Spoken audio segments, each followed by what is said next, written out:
യേശുവിൽ ഏറ്റവും പ്രിയപ്പെട്ടവരെ, ഗുഡ്നസ് ടി.വിയുടെ സഭയും സാക്ഷ്യവും എന്ന പരമ്പരയിലെ മറ്റൊരു എപ്പിസോഡിലേക്ക് മാന്യപ്രേക്ഷകരായ നിങ്ങളെ ഏവരെയും ഒത്തിരി സ്നേഹത്തോടെ സ്വാഗതം ചെയ്യുന്നു.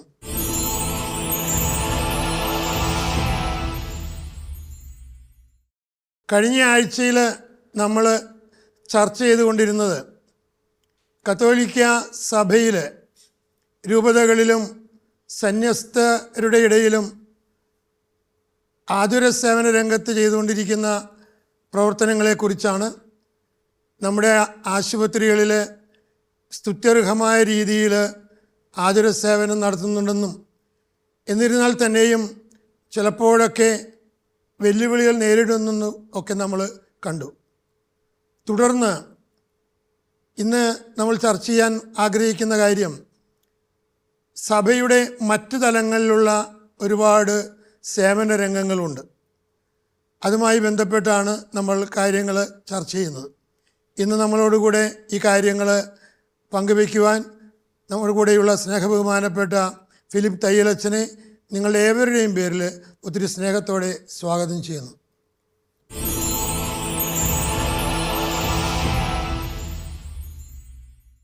അച്ഛാ, നമ്മൾ കഴിഞ്ഞ ആഴ്ചയിൽ ആതുര സേവന രംഗത്തെക്കുറിച്ചൊക്കെ പറയുകയായിരുന്നു. തുടർന്ന് നമുക്ക് ഈ ആഴ്ചയിൽ മറ്റു ചില മേഖലകളിലും പ്രത്യേകിച്ച് അനാഥശാലകൾ, മാനസിക വൈകല്യങ്ങളുള്ളവരെ സംരക്ഷിക്കുന്ന ഒരുപാട് മേഖലകൾ കത്തോലിക്ക സഭയിൽ നമ്മൾ സ്ഥാപനങ്ങൾ നടത്തുന്നുണ്ട്. അതും ഒരു സാക്ഷ്യത്തിൻ്റെ ഒരു മേഖലയായിട്ടാണല്ലോ കാണുന്നത്. അതിനെക്കുറിച്ചുള്ള കാര്യങ്ങളൊന്ന് പങ്കുവയ്ക്കാമോ? വിശുദ്ധ മത്തായിയുടെ സുവിശേഷത്തിൽ ഈശോ പറയുന്ന ഒരു കാര്യം, ഈ ചെറിയവരിൽ ഒരുവന് ചെയ്തപ്പോഴെല്ലാം നിങ്ങൾ എനിക്ക് തന്നെയാണ് ചെയ്തത്. അപ്പോൾ ഈ ചെറിയവരിൽ ക്രിസ്തുവിനെ കണ്ടുകൊണ്ട് ദർശിച്ചുകൊണ്ട്, ചെറിയവർ എന്ന് പറയുമ്പോൾ ഉദ്ദേശിക്കുന്നത് നിരാലംബരായിട്ടുള്ള മനുഷ്യർ, ഈ മനുഷ്യരിൽ ക്രിസ്തുവിനെ ദർശിച്ചുകൊണ്ട് സഭ നിരവധി പരസ്നേഹ പ്രവർത്തനങ്ങളിൽ ഏർപ്പെടുന്നുണ്ട്. പ്രത്യേകിച്ച് സാറ് ആദ്യമേ സൂചിപ്പിച്ചതുപോലെ നിരാലംബരായിട്ടുള്ള, ആരും ആശ്രയമില്ലാത്ത വൃദ്ധരായിട്ടുള്ള മാതാപിതാക്കന്മാർ, അതുപോലെ അനാഥരായിട്ടുള്ള കുഞ്ഞുങ്ങൾ, ഭിന്നശേഷിക്കാരായിട്ടുള്ള മനുഷ്യർ, കുട്ടികൾ, അതുപോലെ തന്നെ മുതിർന്നവർ, അതുപോലെ തന്നെ മറ്റേതെങ്കിലുമൊക്കെ രോഗത്തിന് കീഴ്പ്പെട്ട ആളുകൾ, കുഷ്ഠരോഗികളായിട്ടുള്ള ആളുകൾ, HIV ബാധിതരായിട്ടുള്ള ആളുകൾ, അവരെ നോക്കാനായിട്ട് സമൂഹത്തിൽ നിന്ന് ആരുമില്ലാതെ സമൂഹത്തിൽ നിന്ന് മാറ്റി നിർത്തപ്പെട്ട, കുടുംബങ്ങളിൽ നിന്നൊക്കെ മാറ്റി നിർത്തപ്പെട്ട ആളുകൾ, മാനസിക വെല്ലുവിളികൾ നേരിടുന്ന വ്യക്തികൾ, ലഹരിക്ക് അടിമകളായിട്ടുള്ള വ്യക്തികൾ.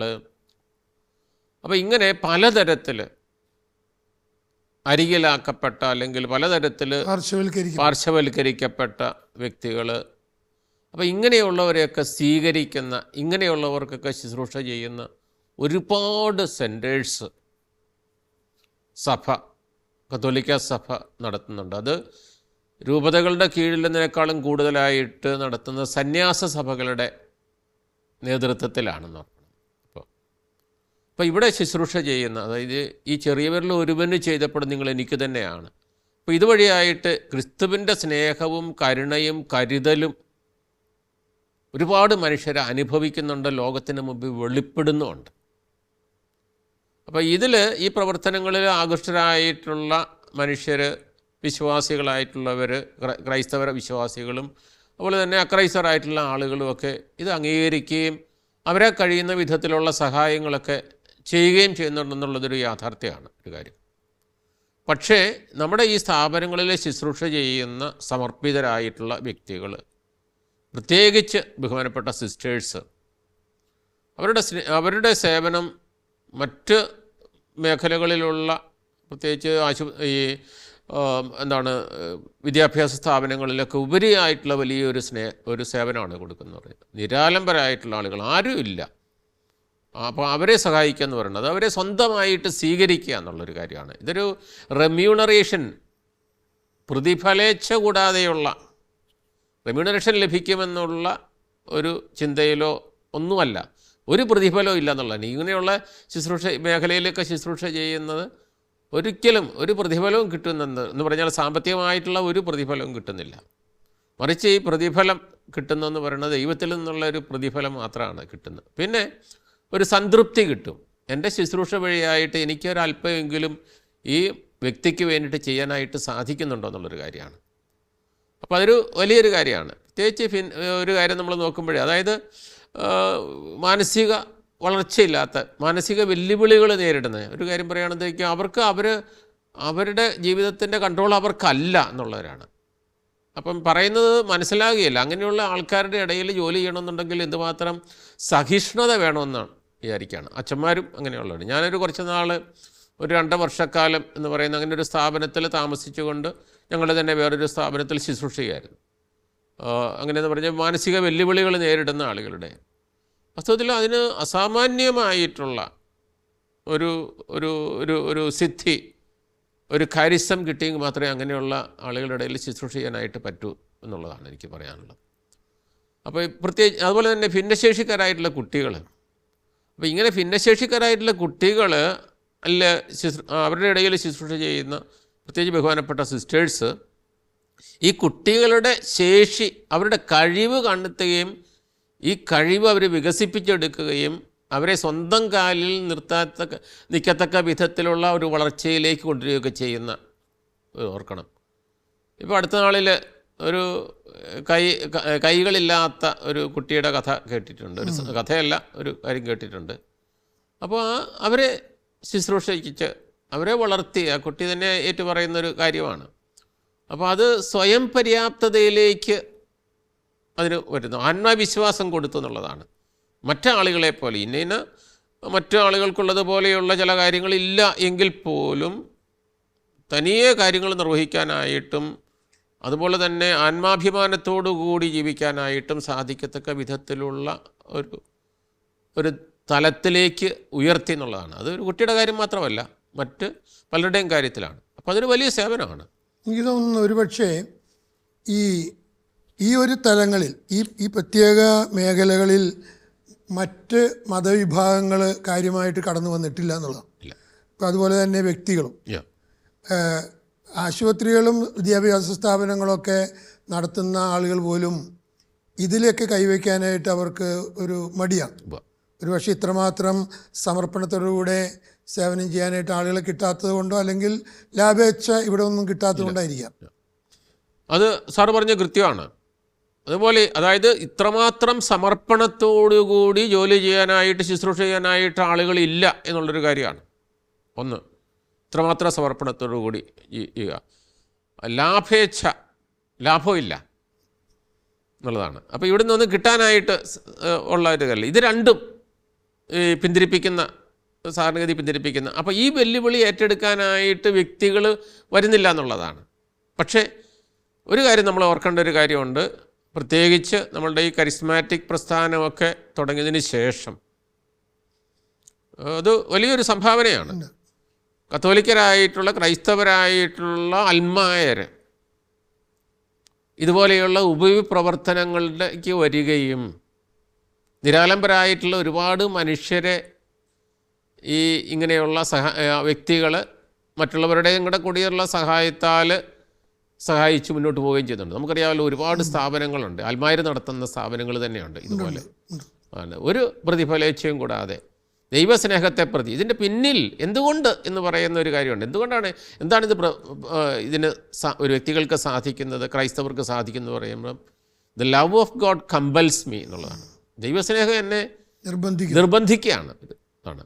അപ്പോൾ ഈ ഒരു സ്നേഹം കാണുകയും കേൾക്കുകയും അനുഭവിക്കുകയും ചെയ്തിട്ടുള്ള, അതുകൊണ്ടാണല്ലോ അപ്പസ്തോല പ്രവർത്തനം നമ്മൾ വായിക്കുന്നത്, കാണുകയും കേൾക്കുകയും ചെയ്തത് പറയാതിരിക്കാനായിട്ട് നിവൃത്തിയില്ല എന്ന് പറയുന്ന പോലെ തന്നെ ഈ ഒരു അനുഭവമാണ് ക്രിസ്തുവിനോടുള്ള സ്നേഹത്തെ പ്രതി. അതില്ലെങ്കിൽ വാസ്തവത്തിൽ ഇത് ചെയ്യാനായിട്ട് സാധിക്കില്ല. നമുക്ക് മദർ തെരേസയുടെ കാര്യം നോക്കാം. വിശുദ്ധ മദർ തെരേസയുടെ കാര്യം അറിയാമല്ലോ. എത്രയോ അനാഥരായിട്ടുള്ള ആയിരക്കണക്കിന്, പതിനായിരക്കണക്കിന് മനുഷ്യർ. അവരുടെ സ്ഥാപനങ്ങളെല്ലാം അങ്ങനെയല്ലേ. ലോകത്തിൽ എവിടെയൊക്കെ അവർക്ക് സ്ഥാപനങ്ങളുണ്ടോ ആ സ്ഥാപനങ്ങളെല്ലാം ഉപവിയുടെ സ്ഥാപനങ്ങളാണ്. എത്രയോ പതിനായിരക്കണക്കിന് ലക്ഷക്കണക്കിന് മനുഷ്യരെ ഇതാണ് അപ്പോൾ സംരക്ഷിക്കുന്നു എന്നുള്ളൊരു കാര്യമാണ്. അപ്പോൾ അവർക്കൊരു പ്രത്യേകിച്ച് മരണാസന്നരായിട്ട് കിടക്കുന്ന ആളുകളെ നോക്കുമ്പോഴത്തേക്ക് അവർക്കൊരു ഡീസൻ്റായിട്ടുള്ള ഒരു മാന്യമായിട്ടുള്ള ഗ്രേസ്ഫുള്ളായിട്ടുള്ളൊരു വാർദ്ധക്യം, ഗ്രേസ്ഫുള്ളായിട്ടുള്ളൊരു മരണം, പ്രസാദാത്മകമായിട്ടുള്ള, അപ്പോൾ അത് കൊടുക്കാനായിട്ട് സാധിക്കുന്ന അതൊരു വലിയ ഇത് പലപ്പോഴും അത് ഓർക്കുന്നില്ല എന്നുള്ളതാണ്. ഈ കുഷ്ഠരോഗികൾ ആയിട്ടുള്ള ഫാദർ ഡാമിയൻ്റെ കാര്യമൊക്കെ നമുക്കറിയാവുന്നൊരു കാര്യമാണ്. അപ്പോൾ ഇതുപോലെ തന്നെ ഇതുപോലെ ജീവിക്കുന്ന എനിക്ക് ഈ HIV ബാധിതരായിട്ടുള്ള ആളുകളുടെ ഇടയിൽ ശുശ്രൂഷ ചെയ്യുന്ന സമർപ്പിതരായിട്ടുള്ള ബഹുമാനപ്പെട്ട സിസ്റ്റേഴ്സിനെ അറിയാം. അപ്പോൾ നമ്മളൊക്കെ ആരംഭത്തിൽ നമുക്കറിയാമല്ലോ HIV ബാധിതരായിട്ടുള്ള ആൾക്കാരിൽ നിന്നൊക്കെ അകന്ന് കഴിയാനായിട്ടും അവരോട് സംസാരിച്ച് കഴിയുമ്പോൾ അവരുടെ ക്ഷയിക്കാണ്ട് കൊടുത്തു കഴിഞ്ഞാൽ പോലും ഇത് വരുമെന്നൊക്കെ ഭയപ്പെട്ടിരുന്നൊരു കാലം ഉണ്ടായിരുന്നു എന്നുള്ളതാണ്. അപ്പോൾ അത്രയ്ക്ക് അസ്പർശരായിട്ടുള്ള ആളുകളായിരുന്നു. അപ്പോൾ അവർക്കുണ്ടാകുന്ന അവരുടെ മുറിവ് വെച്ച് കെട്ടാനും അവരെ സാന്ത്വനിപ്പിക്കാനും ഒക്കെ സാധിക്കുന്ന, അവരോടൊപ്പം ഭക്ഷണം കഴിക്കാനും, അവർ കഴിക്കുന്ന പാത്രത്തിൽ തന്നെ, ഞാനാ പോയൊരു സ്ഥലത്തെന്ന് പറയണത് പാത്രം എല്ലാവർക്കും പൊതുവാണ്. അപ്പോൾ ഈ കഴുകി ഭക്ഷണമൊക്കെ കഴിഞ്ഞിട്ട് കഴുകി എല്ലാം പൊതുവായിട്ട് വെക്കുന്നു. അതിൻ്റെ അകത്തുനിന്ന് അതിലൊരു പാത്രം സിസ്റ്റേഴ്സിൻ്റെ പറയുമ്പോഴത്തേക്ക് അതിലൊരു പാത്രം എടുത്ത് ഭക്ഷണം കഴിക്കുന്നു എന്നുള്ളതാണ്. അപ്പോൾ അങ്ങനെയൊക്കെ ചെയ്യുന്ന അതൊരു ദൈവസ്നേഹത്തെ പ്രതി ചെയ്യുന്നൊരു കാര്യമാണ്. അപ്പോൾ ഇവിടെ അപ്പോൾ ഈ നമ്മുടെ സ്ഥാപനങ്ങൾ നമ്മൾ നടത്തുന്ന മറ്റ് വിദ്യാഭ്യാസ സ്ഥാപനങ്ങളെക്കുറിച്ചോ അതുപോലെ ഹോസ്പിറ്റലിനെ കുറിച്ചോ ഒക്കെ ഈ കുറ്റമൊക്കെ പറഞ്ഞ് നടക്കുന്ന ആളുകളെ സംബന്ധിച്ചിടത്തോളം അവരാരും തന്നെ നടത്തുന്നില്ല. അത് മാത്രമല്ല ഈ ഇങ്ങനെയുള്ള ഇതിനെക്കുറിച്ച് ചിന്തിക്കുന്നില്ല. അതാണ് ഇവിടെയുള്ള നന്മകൾ അവർ കാണുന്നില്ല. അവിടെ കാണുന്ന കൊച്ചു എന്തെങ്കിലും കുറവുകൾ അത് പർവ്വതീകരിച്ച് അത് ചാനലിലൂടെയൊക്കെ അത് കൊട്ടിഘോഷിക്കുന്നൊരവസ്ഥ. അപ്പോൾ ഇത് ഇങ്ങനെയുള്ള ഈ പറയുന്ന ഈ കാര്യങ്ങൾ നമ്മൾ ചെയ്യുന്ന ഈ കാര്യങ്ങളെന്നുള്ള ഇവരൊക്കെ ചെയ്യാൻ മടിക്കുന്ന ഒരു കാര്യമാണെന്നുള്ളതാണ്. അപ്പോൾ ഇത് പറയുമ്പോൾ ഈ ഗവൺമെൻറ്റിൻ്റെ ഇപ്പോൾ ഇതിൽ നിന്നൊക്കെ സഭ എങ്ങനെ വെച്ച് കഴിഞ്ഞാൽ ഈ പ്രോത്സാഹനം എന്നുള്ള കാര്യം പ്രധാനപ്പെട്ട ഒരു കാര്യമാണ്. സപ്പോർട്ട്, അറ്റ്ലീസ്റ്റ് മോറൽ സപ്പോർട്ട്, ധാർമ്മികമായിട്ടുള്ളൊരു പിന്തുണ ഉള്ളതാണ്. ഒരു കാലത്ത് സർക്കാർ ഇതിനെ പ്രോത്സാഹിപ്പിക്കുക അല്ലെങ്കിൽ എന്തെങ്കിലും ഗ്രാൻറ്റൊക്കെ തരുന്ന ഒരു സാധ്യതയുണ്ടോ? സാധ്യത എന്ന് പറയുന്നത് സർക്കാരുകൾ ഇപ്പം ചില ഉദാഹരണമായിട്ട് നമുക്കറിയാം, മാനസിക വെല്ലുവിളികൾ നേരിടുന്ന വ്യക്തികളെ സംരക്ഷിക്കാനായിട്ട് നോക്കാനായിട്ടുള്ള സർക്കാരിൻ്റെ ചില സംവിധാനമുണ്ട്. അതെങ്ങനെയാണ് നടക്കുന്നുള്ളത് നമുക്ക് എല്ലാവർക്കും അറിയാവുന്നൊരു കാര്യമാണ്. ഏത് സർക്കാർ വന്നു കഴിഞ്ഞാലും ഒക്കെ നടത്തുന്ന ഇതുപോലെയുണ്ട് അവിടെ ഇവിടെയൊക്കെ ആയിട്ടുള്ള ചിലത് കാണും, ഇങ്ങനെ ആയിട്ടുള്ളത് കാണും. പക്ഷേ അത് വേണ്ട വിധത്തിൽ നടക്കുന്നില്ല എന്നുള്ളൊരു കാര്യമാണ്. പക്ഷേ ഇതിൽ സാർ ചോദിക്കുന്നതല്ലേ എന്തെങ്കിലും സർക്കാരിൻ്റേതായിട്ടുള്ള ഗവൺമെൻറ്റിൻ്റേതായിട്ടുള്ള എന്തെങ്കിലും സഹകരണം, എന്തെങ്കിലും സാമ്പത്തികമായിട്ടുള്ള സഹായം ഉണ്ടോ എന്ന് ചോദിക്കുകയാണെങ്കിൽ വളരെ തുച്ഛമായിട്ടുള്ള, നമ്മൾ ഒരുപാട് ഫോർമാലിറ്റിയിലൂടെ, ശരിയാണ്, അത് ഗവൺമെൻറ്റിൻ്റെ നിയമം അനുസരിച്ചുള്ള നടപടിക്രമങ്ങളിലൂടെയൊക്കെ പോയി അപേക്ഷയൊക്കെ കൊടുത്ത് അവർ വന്ന് നോക്കി ഇതെല്ലാം അത് ചെയ്യേണ്ടതാണ്. അപ്പോൾ അതിൻ്റെ കൃത്യമായിട്ട് അപ്പോൾ അത് കഴിഞ്ഞിട്ട് കിട്ടുന്ന തുക എന്ന് പറയുന്നത് വളരെ തുച്ഛമായിട്ടുള്ള, ഓരോ മാസം എന്നൊക്കെ പറയണത് 5 ദിവസം പോലും കുട്ടികൾക്ക് ഭക്ഷണം കൊടുക്കാനായിട്ട് പറ്റാത്ത, അവർ ഗവൺമെൻറ് നിർദ്ദേശിക്കുന്ന രീതിയിൽ കൊടുക്കാനായിട്ട് അതിനുള്ള ഒരു 5 ദിവസത്തെ പോലും ചിലവിനില്ലാത്ത രീതിയിലുള്ള ഒരു ഇത് കൊടുത്തേക്കാം. പക്ഷേ അതിലും ഉപരിയായിട്ടുള്ള വേറൊരു കാര്യം എന്ന് പറയുന്നത് ഇവർ പരിശോധനയ്ക്കൊക്കെ വരുമ്പോഴത്തേക്കും ഉണ്ടാക്കുന്ന ബുദ്ധിമുട്ടുകൾ എന്ന് പറയുന്ന ഒരു കാര്യം എന്ന് പറയുന്നത് ഇതാണ്. അപ്പോൾ തീർച്ചയായിട്ടും പരിശോധന നടത്തണം. എങ്ങനെയാണ് നടത്തിക്കൊണ്ട് പോകുന്നത്? സ്ഥാപനം തുടങ്ങുകയും ഇഷ്ടം പോലെ നടത്തിക്കൊണ്ട് പോകുകയല്ലല്ലോ വേണ്ടത്. അതിൻ്റെ കൃത്യമായിട്ട് അതിൻ്റെ ഉദ്ദേശ ലക്ഷ്യം എന്താണോ അതനുസരിച്ച് നോക്കണം. ഇതിനൊക്കെ തീർച്ചയായിട്ടും പരിശോധനകളും എല്ലാം നടത്തേണ്ടതാണ്. പക്ഷേ ഒരുതരം മുന്നോട്ട് കൊണ്ടുപോകാൻ പറ്റാത്ത വിധത്തിലുള്ള ചില നിയമങ്ങൾ കൊണ്ടുവരികയും കലാകാലങ്ങളിൽ, അതിപ്പം വർദ്ധിച്ചു വരികയാണ്, കലാകാലങ്ങളിൽ അങ്ങനെ നിയമങ്ങൾ കൊണ്ടുവരികയും എനിക്ക് തോന്നുന്നത് ഒരു പക്ഷേ ഒരു ഹിഡൻ അജണ്ട തന്നെ സർക്കാരിന്, അത് ഏത് സർക്കാരിനും ഒരു പക്ഷേ അങ്ങനെ ഉണ്ടായേക്കാം. ഈ രംഗത്ത് നിന്നും സഭ മുന്നോട്ട് പോകണമെന്നും അത് മുന്നോട്ട് പോകരുതെന്നും ഒക്കെ ഒരുപക്ഷെ കണ്ടേക്കാം. ആ രീതിയിലുള്ള ചില നിയമങ്ങൾ തന്നെയാണ് കൊണ്ടുവരുന്നത്. അപ്പോൾ ഇങ്ങനെ വരുമ്പോഴത്തേക്കും നമുക്ക് മുന്നോട്ട് പോകാൻ പറ്റാത്ത വിധത്തിലുള്ള നിയമങ്ങൾ പ്രത്യേകിച്ച് അടുത്ത കാലത്ത് ഉണ്ടായിട്ടുണ്ട്. അത് കേന്ദ്ര ഗവൺമെൻറ്റിൻ്റെ ഉണ്ടാകാം, അതുപോലെ തന്നെ നമ്മുടെ ഈ സംസ്ഥാന ഗവൺമെൻറ്റുകളുടെ ഇതുണ്ട്. അപ്പോൾ ഒരു പാർട്ടിയെ ഉദ്ദേശിച്ച് ഞാൻ പറയുന്നതല്ല, ഏത് ഒരു വേണ്ടത്രയുള്ള പ്രോത്സാഹനം നമുക്ക് ലഭിക്കുന്നില്ല എന്നുള്ളതാണ്. ഉദാഹരണമായിട്ട് ഈ ഗവൺമെൻറ് നടത്തുന്നതും നമ്മൾ കത്തോലിക്ക സഭ നടത്തുന്ന അല്ലെങ്കിൽ ക്രൈസ്തവ സഭകൾ നടത്തുന്നതായിട്ടുള്ളത് മറ്റ് കമ്മ്യൂണിറ്റികളിൽ നടത്തുന്നതൊക്കെ വെച്ച് നോക്കുകയാണെങ്കിൽ നമ്മളത് വളരെ ഭംഗിയായിട്ട് നടത്തുന്നതാണ്. പക്ഷേ അവർ എന്താണ് ഇതിന് വന്ന് ഇൻസ്പെക്ഷന് വന്നിട്ട് പരിശോധനയ്ക്ക് വന്നിട്ട് ഒന്നും കണ്ടില്ലെന്നുണ്ടെങ്കിൽ ഇങ്ങനെയെങ്കിലും എഴുതി വെച്ചിട്ട് പോകും. അതായത് 52 കുട്ടികളുള്ളൊരു ഓർഫനേജാണ്, ഒരു ബാലമന്ദിരമാണ്. അവർ കുടിക്കാനായിട്ട് ഉപയോഗിക്കുന്ന ഒരു ഭക്ഷണ മുറിയിൽ കുടിക്കാനായിട്ട് ഉപയോഗിക്കുന്ന സ്റ്റീൽ ഗ്ലാസ്സിൽ ഒരെണ്ണത്തിന് ചളുക്കമെങ്കിലും വന്നിട്ടുണ്ടെന്ന് എഴുതി വെച്ചിട്ട് പോകും ഉള്ളതാണ്.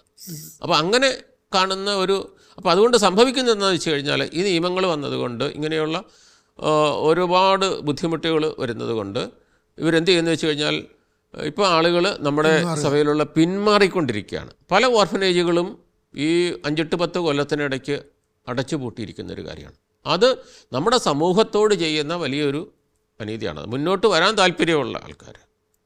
അപ്പോൾ ഒരു ഉദാഹരണമായിട്ട് ഈ ഇവർ കിടക്കുന്ന മുറികൾ, ആ മുറികൾക്ക് ഇത്ര നീളവും ഇത്രയും വീതിയും വേണമെന്നൊക്കെ ഉണ്ട്. അങ്ങനെ സർക്കാരിൻ്റെ നിയമമുണ്ട്, ഒരു കാര്യമുണ്ട്. അപ്പോൾ ഇതിനകത്ത് ഇങ്ങനെ അളന്ന് തന്ന് നോക്കി ഇതെല്ലാം നോക്കിയിട്ട് എവിടെയെങ്കിലും ഇതിൻ്റെ അകത്ത് നീളവും വീതിയും വെച്ച് നോക്കുമ്പോഴത്തേക്കും അതിൻ്റെ അകത്ത് 1/2 അടി വന്നിട്ടുണ്ടെന്നുണ്ടെങ്കിൽ ഇത് ഉദ്ദേശിക്കുന്നത് കിടക്കാനായിട്ടുള്ള ഒരു സൗകര്യം ഉണ്ടോ എന്നുള്ളതാണ് കരുതുന്നത്. അതിൻ്റെ അകത്തൊരു 1/2 അടി വ്യത്യാസം ഉണ്ടെന്നുണ്ടെങ്കിൽ അതവർ വലിയ പ്രശ്നമാക്കും എന്നുള്ളൊരു കാര്യമാണ്. അപ്പോൾ ഇങ്ങനത്തെയുള്ളൊരു ഇതുകൊണ്ട് ആളുകൾ പുറകോട്ട് വരികയാണ്. അപ്പോൾ ഈ സർക്കാർ നടത്തുന്ന സ്ഥാപനത്തിൽ എങ്ങനെയാണ് നടത്തുന്നതെന്ന് നമുക്കറിയാം. അങ്ങനെയാണ്. അതുപോലെ ഇതൊക്കെ വളരെയധികം ദയനീയമായ കണ്ടീഷനിലാണ്. ഇനി സഭ എങ്ങനെയെങ്കിലും നന്നായിട്ട് എത്ര കഷ്ടപ്പെട്ട് നടത്താൻ ശ്രമിച്ചാലും അതിനൊക്കെ ഇതുപോലെയുള്ള നൂലാമാലകളിൽ കുടുക്കി എങ്ങനെയെങ്കിലും ശ്വാസം മുട്ടിച്ച് ഇത് അടച്ചുപൂട്ടിക്കുക എന്നുള്ളൊരു പ്രവണത വരുന്നുണ്ടെന്ന് എനിക്ക് തോന്നുന്നു. അത് ഉണ്ട്, സങ്കടകരമായിട്ടുള്ളൊരു കാര്യമാണ്. അപ്പോൾ അത് അതിൻ്റെ ഫലമായിട്ട് എന്താണ് സംഭവിക്കുന്നത് വെച്ച് കഴിഞ്ഞാൽ നിരാലംബരായിട്ടുള്ള ആളുകളെ നോക്കാനായിട്ടുണ്ടായിരുന്ന ഒരു സംവിധാനം ഇല്ലാതെ പോവുകയും അങ്ങനെയുള്ള ആളുകളുടെ നിരാലംബരായിട്ടുന്ന ആളുകളുടെ എണ്ണം കൂടുതലായിട്ട് വർദ്ധിക്കുകയും ചെയ്യുകയാണ്. അപ്പോൾ ഇതൊരു അവസ്ഥാവിശേഷമാണ്. അപ്പോൾ ഞാൻ പറഞ്ഞു വരിക, ഇങ്ങനെയുള്ള ഈ ശുശ്രൂഷകളിലൂടെയും സഭ ക്രിസ്തുവിന് സാക്ഷ്യം വഹിക്കുന്നു. അപ്പോൾ അതിന് ആ രംഗത്തേക്ക് പ്രവർത്തിക്കുന്ന വ്യക്തികളെ സംബന്ധിച്ചിടത്തോളം ദൈവസ്നേഹമാണ് അവരതിനെ പ്രേരിപ്പിക്കുന്നത്. അപ്പോൾ അവർക്കൊരു ഊർജം നൽകുന്നു എന്ന് പറയുന്നൊരു കാര്യം. ഇപ്പം നമ്മൾ ഇത്രയും സമയം ഈ സഭയുടെ സ്ഥാപനങ്ങളുടെ പ്രവർത്തനങ്ങളെക്കുറിച്ചൊക്കെ പറയുകയായിരുന്നു. മറ്റൊരു ചോദ്യത്തിലേക്ക് അച്ഛൻ്റെ ശ്രദ്ധ ക്ഷണിക്കുകയാണ്. ഈ ലോകത്തിലായിരിക്കുന്ന ഈ സന്യാസ സഭകൾ ചിലപ്പോഴൊക്കെ ഈ ലോകത്തിൻ്റെ സ്വാധീനത്തിൽ പെടുന്നുണ്ടോ, ലോകത്തിൻ്റെ അരൂപി ഈ സഭയിലേക്കും പ്രവർത്തനങ്ങളിലേക്കും കടന്നു വരുന്നുണ്ടോ എന്നുള്ള ചോദ്യമാണ്. തൻ്റെ ശിഷ്യന്മാർക്ക് വേണ്ടി ഈശോ പ്രാർത്ഥിക്കുന്ന ഒരു സംഭവം യോഹന്നാൻ്റെ സുവിശേഷത്തിൽ നമ്മൾ കാണുന്നുണ്ട്. അപ്പോൾ അവിടുന്ന് പ്രാർത്ഥിക്കുന്നു, ലോകത്തിൽ നിന്ന് ഇവരെ എടുക്കണമെന്ന് അല്ല ഞാൻ പ്രാർത്ഥിക്കുന്നത്, മറിച്ച് ദുഷ്ടനിൽ നിന്ന് ഇവരെ കാത്തുകൊള്ളണം എന്നുള്ളതാണ്. ഈ സന്യാസ സമൂഹങ്ങൾ, വൈദികർ, അതുപോലെ തന്നെ സന്യാസ സമൂഹത്തിലെ അംഗങ്ങൾ, ഇവരെല്ലാം ലോകത്തിൽ ജീവിക്കുന്നവരാണ്. സഭ ലോകത്തിലാണ്. തീർച്ചയായിട്ടും ലോകത്തിൽ ജീവിക്കുമ്പോൾ സഭയുടെ ലോകത്തിൻ്റേതായിട്ടുള്ള സ്വാധീനം സഭയിലുണ്ടാകും. അപ്പോൾ ഈ സ്വാധീനം 2 തരത്തിലുള്ള സ്വാധീനമാകും. ഇപ്പോൾ ലോകത്തിലുള്ളതെല്ലാം മോശമൊന്നുമല്ല. ലോകത്തിൻ്റെ സ്വാധീനം എന്ന് പറയുന്നത് എല്ലാം മോശമല്ല. അപ്പോൾ പോസിറ്റീവായിട്ടുള്ള ഗുണപരമായിട്ടുള്ള സ്വാധീനമുണ്ട്, പോസിറ്റീവായിട്ടുള്ള. അതുപോലെ തന്നെ നെഗറ്റീവായിട്ടുള്ള സ്വാധീനമുണ്ട്. അത് തിന്മയ്ക്ക് ഉള്ള ഒരു സ്വാധീനമുണ്ട്, തിന്മയുടെ സ്വാധീനം ഉണ്ടാകുന്നുള്ളതാണ്. പോസിറ്റീവ് നെഗറ്റീവ് ആയിട്ടുള്ള സ്വാധീനം സഭയിൽ വരാം എന്നുള്ളതാണ്. അത് സന്യാസ സഭയിലെ വൈദികരുടെ ഇടയിലും ഉണ്ടാകാം, സന്യാസ സഭാ സമൂഹത്തിലെ അംഗങ്ങൾക്കിടെ ഇടയിലും ഉണ്ടാകാം. കാരണം ഒരു ലോകത്തിലാണ് ജീവിക്കുന്നത്. അപ്പോൾ ഈ രണ്ട് സ്വാധീനവും പോസിറ്റീവായിട്ടുള്ള നെഗറ്റീവായിട്ടുള്ള സ്വാധീനവും സഭയിൽ അനുഭവപ്പെടുന്നുണ്ടെന്നുള്ളതും ഒരു യാഥാർത്ഥ്യമാണ്. അപ്പോൾ പോസിറ്റീവായിട്ടുള്ള ഒരു സ്വാധീനം എന്ന് പറയുന്നത് ലോകത്തിൻ്റേതായിട്ടുള്ള സ്വാധീനം എന്ന് പറയുമ്പോഴത്തേക്കും ഉദാഹരണമായിട്ട് ശാസ്ത്ര സാങ്കേതിക വിദ്യയിലുള്ള മുന്നേറ്റം ലോകത്തിൽ അറിവിൻ്റെ തലത്തിൽ ശാസ്ത്രത്തിൻ്റെ അത് ശാസ്ത്രം പല മേഖലയിൽ ഉദാഹരണമായിട്ട് മനഃശാസ്ത്രം തന്നെ എടുക്കുക, ഒരുപാട് വളർച്ച ഉണ്ടായിട്ടുണ്ടെന്നുള്ളതാണ്. അപ്പോൾ ഈ വളർച്ച മനഃശാസ്ത്രത്തിലോ അല്ലെങ്കിൽ മറ്റേത് തരത്തിലുള്ള അത് പോസിറ്റീവായിട്ടുള്ള ഇതിൻ്റെ സഭാ സമൂഹത്തെയും വ്യക്തികളെയൊക്കെ സ്വാധീനിക്കുന്നതാണ് പോസിറ്റീവായിട്ട്. അതൊരു പോസിറ്റീവ് കോൺട്രിബ്യൂഷനാണ്. ഉദാഹരണമായിട്ട് നമ്മുടെ കത്തോലിക്ക സഭ അല്ലെങ്കിൽ സഭാ സമൂഹങ്ങൾ തന്നെ അല്ലെങ്കിൽ വ്യക്തികളെ സംബന്ധിച്ചോളും ഈ മനഃശാസ്ത്രപരമായിട്ടുള്ള പുതിയ അറിവുകൾ ലോകത്തിൻ്റെതായിട്ടുള്ള അത് സഭാ സമൂഹങ്ങൾക്കും വ്യക്തികൾക്കും പോസിറ്റീവായിട്ടുള്ള ഒരു ചില കാര്യങ്ങളോടും ചില വ്യക്തികളോടും ചില സംഭവങ്ങളോടുള്ള മനോഭാവത്തിൽ മാറ്റം വരുത്തുന്നുണ്ട്. ഉദാഹരണമായിട്ട് സഭയെക്കുറിച്ച് പറയുമ്പോഴത്തേക്ക് ആത്മഹത്യ എന്ന് പറയുന്ന അത് തീർച്ചയായിട്ടും ആത്മഹത്യ പാപമാണ്. പക്ഷേ അത് പണ്ട് സംബന്ധിച്ചിടത്തോളം ആത്മഹത്യ പാപമാണ്, ജീവനെ എടുക്കാനായിട്ട് ആർക്കും അവകാശമില്ല, ജീവൻ്റെ ഉടയവൻ നാഥൻ ദൈവമാണ്. അപ്പം ജീവൻ്റെ മേൽ ഈ സ്വന്തം എൻ്റെ തന്നെ ജീവനാണെന്ന് പറഞ്ഞാൽ അത് എടുക്കാനായിട്ട് അവകാശമില്ല, വ്യക്തിക്ക് അവകാശമില്ല എന്നൊക്കെ നമ്മൾ പറയുന്നു. അത് പാപമാണ് എന്നുള്ളൊരു കാര്യമാണ്. അപ്പോൾ അങ്ങനെ ആത്മഹത്യ ചെയ്യുന്ന ആൾക്ക് നമുക്ക് സഭയിൽ പണ്ട് ഇങ്ങനെ ഒരു ക്രിസ്ത്യൻ ബെറിയൽ കൊടുത്തിരുന്നില്ല. പക്ഷേ അത് കഴിഞ്ഞിട്ട് ഈ ബെറിയലൊക്കെ കഴിഞ്ഞിട്ടാണെങ്കിൽ ശരി, അവരുടെ കുടുംബങ്ങൾ അനുഭവിക്കുന്ന വേദന. പക്ഷേ ഈ ആത്മഹത്യയെക്കുറിച്ചും അതിന് പ്രേരിപ്പിക്കുന്നതായിട്ടുള്ള കാര്യങ്ങളെക്കുറിച്ചൊക്കെ ചിന്തിക്കുമ്പോൾ മനഃശാസ്ത്രപരമായിട്ടുള്ള അറിവിൻ്റെ വെളിച്ചത്തിൽ പലപ്പോഴും ആത്മഹത്യ ചെയ്യുന്ന വ്യക്തി പോലും അയാളുടെ കൺട്രോളിൽ നിയന്ത്രണത്തിലല്ല, അയാളുടെ മനസ്സ് അയാളുടെ നിയന്ത്രണത്തിലല്ല. അങ്ങനെ നമ്മൾ മനസ്സിലാക്കിയിട്ടുണ്ട്. ഒരിക്കലും നമ്മുടെ ഒരു എപ്പിസോഡ് നമ്മൾ പറയുന്നുണ്ട്. അപ്പോൾ ഇതൊരു പുതിയ അറിവാണ്. അപ്പോൾ ഈ അറിവിൻ്റെ തലത്തിൽ ആത്മഹത്യ ചെയ്യുന്ന വ്യക്തികളുള്ള മനോഭാവത്തിലും വലിയ മാറ്റം സഭാ സമൂഹത്തിന് തന്നെ ഉണ്ടായിട്ടുണ്ട്. അതുപോലെ തന്നെ മാനസികമായിട്ടുള്ള പ്രയാസം അനുഭവിക്കുന്ന വ്യക്തികളോടുള്ള വ്യക്തികളുടെ സമീപനത്തിലുമൊക്കെ മാറ്റം വന്നിട്ടുണ്ടെന്നുള്ളതാണ്. ഇങ്ങനെയുള്ളൊരു കാഴ്ചപ്പാട് വ്യത്യാസം വരുന്നുണ്ട്. അപ്പോൾ അതൊരു ഗുണപരമായിട്ടുള്ളൊരിതാണ്. അതുപോലെ തന്നെ ശാസ്ത്രത്തിൻ്റെ കാര്യത്തിൽ തന്നെ നമുക്ക് സുവിശേഷം പ്രഘോഷിക്കുന്ന മേഖലയിൽ നമുക്കറിയാം കമ്മ്യൂണിക്കേഷൻ മീഡിയയിലുള്ള ഒരു വളർച്ച എന്ന് പറയുന്ന. അപ്പോൾ അത് സുവിശേഷ പ്രഘോഷണത്തിന് സഹായകമാകത്തക്ക വിധത്തിൽ പുതിയ അറിവുകൾ, പുതിയ സാങ്കേതിക വിദ്യ ഇതെല്ലാം നമ്മൾ ഉപയോഗിക്കുന്നുണ്ടെന്നുള്ളതാണ്. അപ്പോൾ ഇവിടെ പോസിറ്റീവായിട്ടുള്ള ചില ഉദാഹരണങ്ങൾ പറഞ്ഞു തന്നിട്ടുള്ളതാണ്. അപ്പോൾ ഇതുപോലെ തന്നെ നെഗറ്റീവായിട്ടുള്ള ലോകത്തിലെ തിന്മയുടേതായിട്ടുള്ള ചിലതും നമ്മളെ സ്വാധീനിക്കുന്നുണ്ട്, സഭയെ സ്വാധീനിക്കുന്നുണ്ട്. ഉദാഹരണമായിട്ട് ചില ചിന്താരീതികൾ, ചില ചിന്തകൾ, ചില ഫിലോസഫി, ചില ദർശനങ്ങൾ, വ്യക്തി സ്വാതന്ത്ര്യം. ഇന്നിപ്പം ആളുകളെ സംബന്ധിച്ചോളം കൂടുതലായിട്ട് വ്യക്തിയുടെ അവകാശങ്ങൾ, വ്യക്തിയുടെ സ്വാതന്ത്ര്യം, അതിനൊക്കെ പ്രാധാന്യം ഇന്ന് ആളുകൾ കൊടുക്കുന്നുണ്ട്.